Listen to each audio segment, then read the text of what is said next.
চট্টগ্রামে বিভিন্ন উপজেলার বন্যা পরিস্থিতির উন্নতি হলেও দুর্ভোগ এখনও কাটেনি। পানি নামতে শুরু করায় আশ্রয়কেন্দ্র ছেড়ে ঘরে ফিরছেন মানুষ। তবে রেখে যাওয়া ক্ষয়ক্ষতির পাশাপাশি নতুন করে আতঙ্ক ছড়িয়েছে বিষধর সাপের উপদ্রব ও পানিবাহিত রোগ। আতিকুর রহমান তিতাসের রিপোর্ট। বৃষ্টি কমে আসায় ধীরে ধীরে নামছে চট্টগ্রামের বন্যার পানি। আশ্রয়কেন্দ্র থেকে নিজ নিজ বাড়িতে ফিরছেন দুর্গত মানুষ, কিন্তু ঘরে ফিরে অনেকেই দেখছেন ভেঙে পড়েছে বসতঘর, নষ্ট হয়েছে আসবাবপত্র, চারদিকে কাদা আর ধ্বংসস্তূপ। পানি কমলেও বাড়ছে স্বাস্থ্য ঝুঁকি। জেলা সিভিল সার্জন কার্যালয়ের তথ্য অনুযায়ী বন্যা শুরুর পর সোমবার পর্যন্ত সাপের কামড়ে আহত হয়েছেন 85 জন এবং ডায়রিয়ায় আক্রান্ত হয়েছেন 102 জন। অধিকাংশই নির্বিষ সাপের কামড়ের শিকার হলেও বোয়ালখালী, পটিয়া ও বাঁশখালীতে পদ্মগোখরা, কালাচ, শঙ্খিনী ও সবুজ বোরার মতো বিষধর সাপের উপদ্রব বেড়েছে। অন্যদিকে সাতকানিয়ার বহু এলাকা এখনো পানিবন্দী হাজারো মানুষ। রান্নাবান্না বন্ধ থাকায় দেখা দিয়েছে খাদ্য ও বিশুদ্ধ পানির সংকট। বন্যা কবলিত এলাকা পরিদর্শন ও ত্রাণ বিতরণ করে সরকারের পক্ষ থেকে পুনর্বাসনে সর্বাত্মক সহযোগিতার আশ্বাস দিয়েছেন বিদ্যুৎ, জ্বালানি ও খনিজ সম্পদ প্রতিমন্ত্রী অনিন্দ ইসলাম অমিত। আমরা দুর্গত মানুষকে উদ্ধার করতে চাই এবং আমরা তাদের মুখে খাবার পৌঁছে দিতে চাই। পানি নেমে যাবার পরে আমরা পুনর্বাসনে মনোযোগ দেব এবং পুনর্বাসনের ব্যাপারে খুব স্পষ্ট ধারণা কিন্তু আমাদের মাননীয় প্রধানমন্ত্রী তারেক রহমান দিয়েছেন। অর্থাৎ যে সমস্ত মানুষের ঘর বাড়ি ক্ষতিগ্রস্ত হয়েছে কিংবা হবে, আমরা প্রতিটি ঘর বাড়ি মেরামতের জন্য সরকারের তরফ থেকে আমরা সহায়তা করবো ইনশাআল্লাহ। এদিকে বন্যা পূর্বাভাস ও সতর্কীকরণ কেন্দ্র জানিয়েছে উজানের ভারী বৃষ্টির প্রভাবে আগামী 2 দিনে সিলেট ও সুনামগঞ্জে বন্যা পরিস্থিতির কিছুটা অবনতি হতে পারে। পাশাপাশি তিস্তা, দুধকুমার, সোমেশ্বরী ও ভুগাই কংস নদীর নিম্নাঞ্চলেও স্বল্পমেয়াদী বন্যার আশঙ্কার কথা জানিয়েছে সংস্থাটি। আতিকুর রহমান তিতাস, মাই টিভি। কক্সবাজারের সাম্প্রতিক বন্যা ও পাহাড় ধসে ক্ষতিগ্রস্ত মানুষের জন্য ত্রাণ সহায়তার পাশাপাশি দ্রুত পুনর্বাসনের উপর সরকার সর্বোচ্চ গুরুত্ব দিচ্ছে বলে জানিয়েছেন বিদ্যুৎ, জ্বালানি ও খনিজ সম্পদ প্রতিমন্ত্রী অনিন্দ ইসলাম অমিত। সকালে কক্সবাজার সদর উপজেলার বন্যা কবলিত বিভিন্ন এলাকা পরিদর্শন শেষে সাংবাদিকদের সঙ্গে আলাপকালে তিনি কথা বলেন। প্রতিমন্ত্রী বলেন, ভয়াবহ এই দুর্যোগে ক্ষতিগ্রস্ত মানুষের পাশে দাঁড়ানো সরকারের দায়িত্ব। শুরুতে উদ্ধার ও ত্রাণ কার্যক্রমকে সর্বোচ্চ অগ্রাধিকার দেওয়া হলেও এখন ক্ষতিগ্রস্ত পরিবারগুলোর পুনর্বাসনের পরিকল্পনা নিয়ে সরকার কাজ করছে। তিনি বলেন, মানুষের দুর্ভোগ কমিয়ে তাদের স্বাভাবিক জীবনে ফিরিয়ে আনতে প্রয়োজনীয় সব ধরনের পদক্ষেপ নেওয়া হবে। এই জনগণই অর্থাৎ এই দুর্গত মানুষই ভোট দিয়ে এই সরকারকে নির্বাচিত করেছেন, প্রধানমন্ত্রী পদে তারেক রহমানকে অধিষ্ঠিত করেছেন। আপনারা নিশ্চিত থাকতে পারেন, শহীদ রাষ্ট্রপতি জিয়াউর রহমান, বেগম খালেদা জিয়ার সন্তান তারেক রহমান প্রতিটি নিরন্ন মানুষের মুখে খাবার তুলে দেবার জন্য আমাদেরকে দায়িত্ব দিয়েছেন। আমরা ইনশাআল্লাহ আমাদের দায়িত্ব পালনে ন্যূনতম কোনো চ্যুতি করব। টানা বর্ষণ ও পাহাড়ি ঢলে সৃষ্ট ভয়াবহ বন্যায় চট্টগ্রামের চন্দনাইশ ও সাতকানিয়ায় ক্ষতিগ্রস্ত হয়েছে প্রাণী সম্পদ খাত। পানিবন্দী খামার ও গবাদি পশুর সার্বিক পরিস্থিতি দেখতে নৌকাযোগে দোহাজারী পৌরসভার দেওয়ানহাট সহ বন্যা কবলিত বিভিন্ন এলাকা পরিদর্শন করেছেন চন্দনাইশ উপজেলা প্রাণী সম্পদ কর্মকর্তা ডক্টর ফেরদৌসী। এ সময় তিনি ক্ষতিগ্রস্ত গবাদি পশুর স্বাস্থ্য পরীক্ষা, প্রয়োজনীয় চিকিৎসা সেবা এবং সরকারি ওষুধ বিতরণ করেন। পাশাপাশি খামারিদের সঙ্গে কথা বলে বন্যাকালীন পশুর পরিচর্যা, রোগ প্রতিরোধ ও নিরাপদ ব্যবস্থাপনা বিষয়ে পরামর্শ দেন।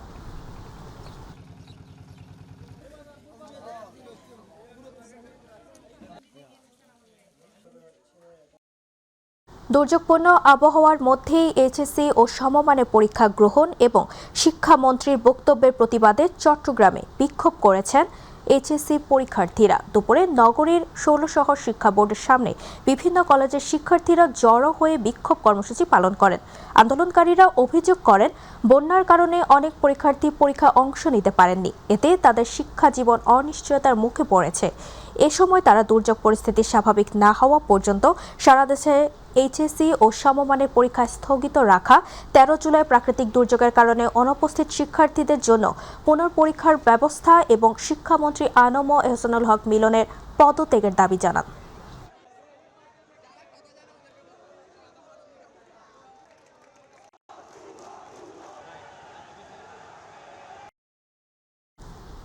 সাভারের শিক্ষা ব্যবস্থার সংস্কারের দাবিতে বিক্ষোভ মিছিল ও মহাসড়ক অবরোধ করেছেন শিক্ষার্থীরা। মঙ্গলবার দুপুরে ঢাকা আরিচা মহাসড়কের পাকিজার মোড়ে প্রায় 1 ঘণ্টা অবস্থান নিয়ে বিক্ষোভ করেন তারা।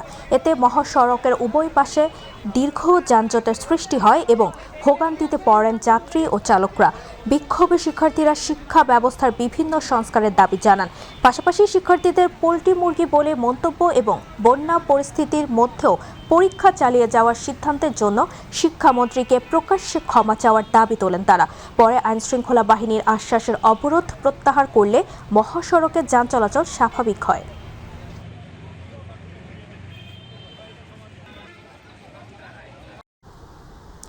উজানের ঢল ও ভারী বৃষ্টির কারণে লালমনিরহাটে তিস্তা নদীর পানি বিপদসীমার উপর দিয়ে প্রবাহিত হওয়ায় তিস্তা তীরবর্তী নিম্নাঞ্চলে বন্যা পরিস্থিতি সৃষ্টি হয়েছে। নদীর পানি বৃদ্ধি পাওয়ায় জেলার হাতীবান্ধা, কালীগঞ্জ ও আদিতমারী উপজেলার নিম্নাঞ্চল প্লাবিত হতে শুরু করেছে। এতে নদী তীরবর্তী এলাকার হাজারো মানুষ পানিবন্দী হওয়ার আশঙ্কায় রয়েছেন। তিস্তা ব্যারাজের ডালিয়া পয়েন্টে সোমবার নদীর পানি বিপদসীমার 7 সেন্টিমিটার উপর দিয়ে প্রবাহিত হয়। এর প্রভাবে আজ থেকে তিস্তা তীরবর্তী নিম্নাঞ্চলে পানি ঢুকতে শুরু করে।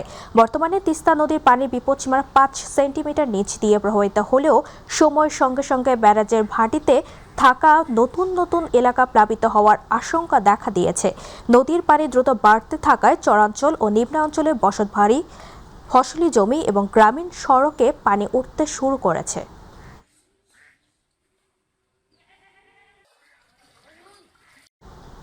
টানা বর্ষণ ও উজান থেকে নেমে আসা পাহাড়ি ঢলে সৃষ্ট বন্যার পানি ধীরে ধীরে কমতে শুরু করেছে মৌলভীবাজারে।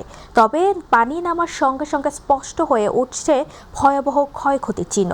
তলিয়ে যাওয়া আমন ও আউশের বীজতলা, নষ্ট হয়ে যাওয়া কৃষি জমি, ভেঙে পড়া গ্রামীণ সড়ক, ডুবে যাওয়া নলকূপ ও পুকুর সব মিলিয়ে বিপর্যস্ত হয়ে পড়েছে জেলার বন্যা কবলিত জনপদ। অনেক এলাকায় এখনও বিশুদ্ধ পানি ও খাবারের সংকটে দুর্ভোগে দিন কাটাচ্ছেন মানুষ।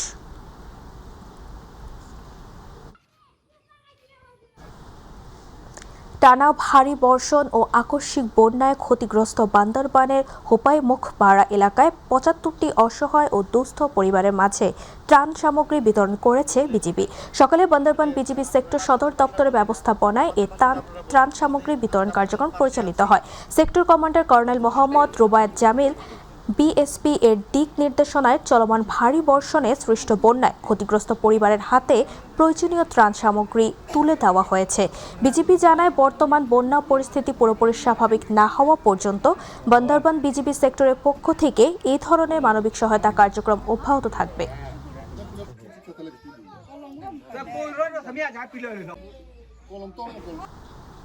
নারায়ণগঞ্জের সোনারগাঁয়ে একটি শপিং মলের মোবাইল ফোনের দোকানে চুরির ঘটনায় আন্তজেলা চোর চক্রের 9 সদস্যকে গ্রেফতার করেছে পুলিশ। সোনারগাঁওয়ে একটি মোবাইল ফোনের দোকানে সংগঠিত চাঞ্চল্যকর চুরির রহস্য উদ্ঘাটন করেছে সোনারগাঁও থানা পুলিশ। তথ্য প্রযুক্তির সহায়তায় অভিযান চালিয়ে কাঁচপুর, ফতুল্লা ও সিদ্দিরগঞ্জের বিভিন্ন এলাকা থেকে আন্তজেলা চোর চক্রের 9 সদস্যকে গ্রেফতার করা হয়। পুলিশ জানায়, গ্রেফতারকৃতদের বাড়ি কুমিল্লা ও চট্টগ্রামের বিভিন্ন এলাকায়। অতিরিক্ত পুলিশ সুপার দীপঙ্কর ঘোষ বলেন, আধুনিক প্রযুক্তি ও গোপন সংবাদের ভিত্তিতে চক্রটির অবস্থান শনাক্ত করে অভিযান চালানো হয়।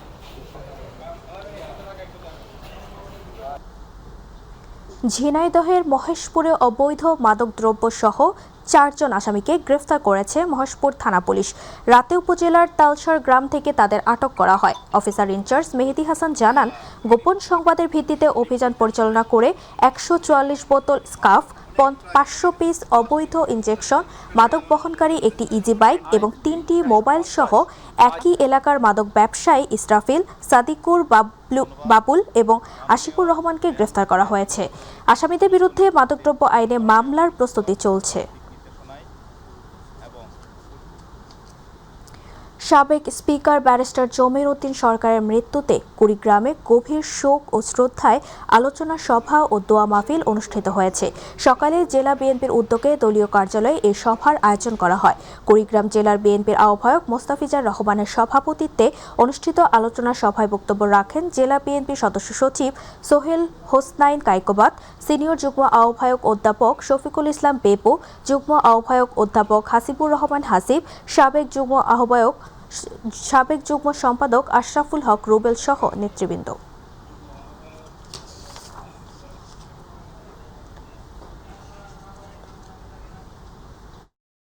ফরিদপুরের ভাঙ্গা উপজেলার উঁচা বাজারে খাস জমির দোকান ডিসিআর করে দেওয়ার কথা বলে প্রায় অর্ধ কোটি টাকা আদায়ের অভিযোগ উঠেছে। ঘটনার প্রতিবাদে দুপুরে প্রশাসনের হস্তক্ষেপের দাবিতে মানববন্ধন করেছেন ক্ষতিগ্রস্ত ব্যবসায়ীরা। ব্যবসায়ীদের দাবি, প্রায় 50টি দোকানের মালিকের কাছ থেকে দোকান প্রতি 50,000 থেকে 1 লাখ টাকা পর্যন্ত নেওয়া হলেও এখনও কাউকে ডিসিআর দেওয়া হয়নি। ক্ষতিগ্রস্ত ব্যবসায়ীরা ঘটনার সুষ্ঠু তদন্ত, দায়ীদের বিরুদ্ধে আইনগত ব্যবস্থা এবং তাদের অর্থ ও স্বার্থ রক্ষায় প্রশাসনের দ্রুত হস্তক্ষেপ দাবি করেছেন।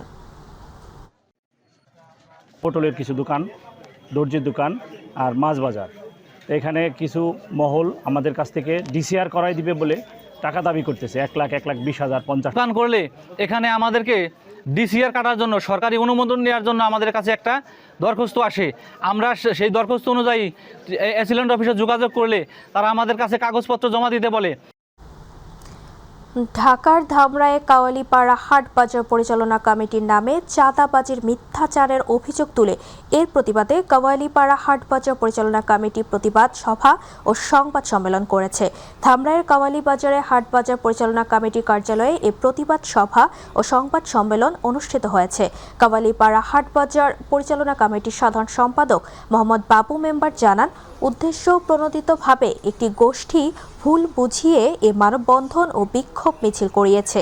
এ সময় তিনি প্রশাসনের নিকট সঠিক তদন্ত করে প্রকৃত দোষীদের শাস্তির দাবি জানান।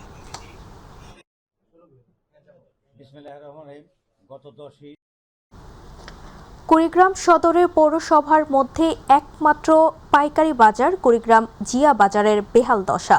অভিযোগ রয়েছে, শুধু নামের আগে শহীদ জিয়ার নাম থাকায় গত 17 বছরে বাজারটির কোনো উন্নয়ন কিংবা সংস্কার না হবার কারণে মুখ থুবড়ে পড়ে ব্যবসা বাণিজ্য।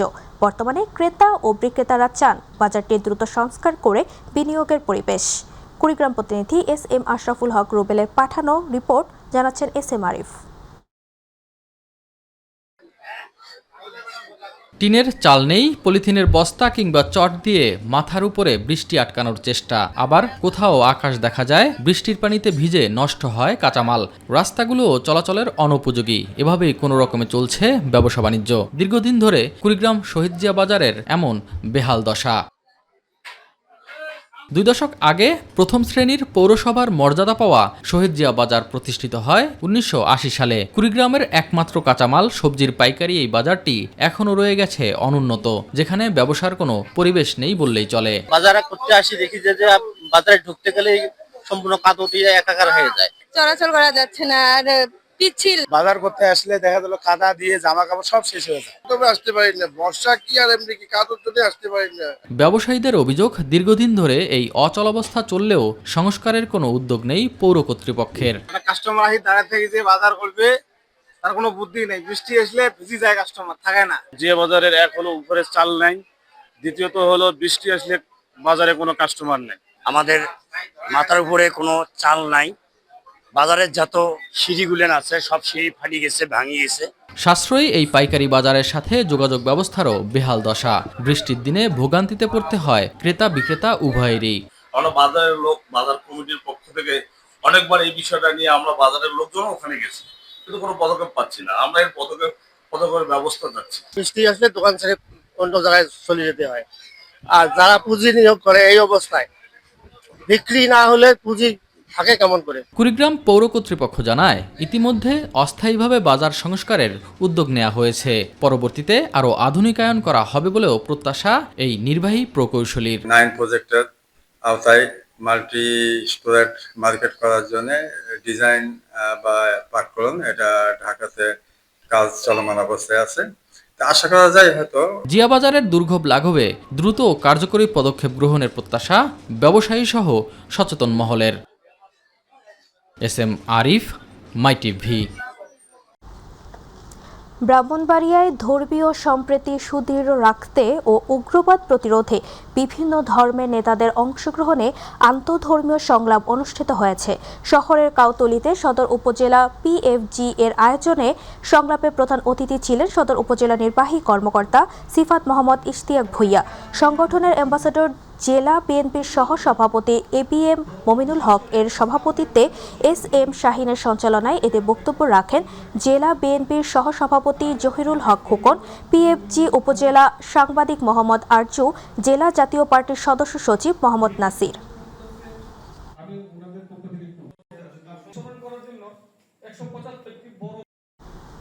আঞ্চলিক কৃষি গবেষণা কেন্দ্র BARI জামালপুরের সেমিনার কক্ষে গবেষণা সম্প্রসারণ পর্যালোচনা ও কর্মসূচি প্রণয়ন কর্মশালা 2026 অনুষ্ঠিত হয়েছে।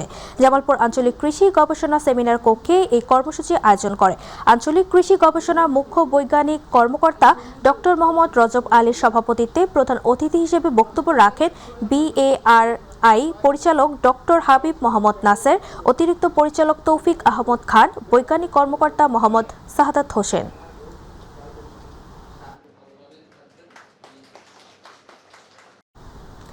ফেনীতে শুরু হয়েছে 7 দিনব্যাপী বৃক্ষ মেলা ও বৃক্ষরোপণ অভিযান।